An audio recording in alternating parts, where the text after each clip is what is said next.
Next. Ay, oo. Ginawa ko. Sa unahan po, sa unahan. Dito sa unahan.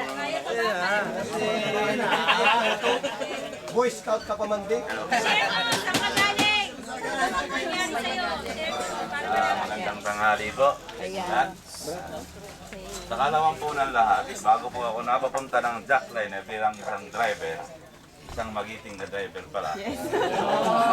Ako po ay galing ahente, bilang isang ahente sa Nestle Philippines. Actually po, nung ako ay nasa Nestle, hindi naman sa pagmamalaki, masahal po ako ng 30,000 a month, plus yung bonus at saka yung incentive and allowances. Exempted po yun. Nung ho kami ni-retired ng Nestle, noong 2001, ako'y na problema. Kasi hindi ko kayang ibigay sa mga anak ko, sa pamilya ko, ang tulad ng binibigay ko nung panahon ako ay nasa isang malaking kumpanya rin. Ako'y nagsikap na maghanap ng kung saan po pwede. Nag-apply ako bilang ahente sa mga distributor, pero sabi ko, ang sweldo ko rito ay allowance ko lang.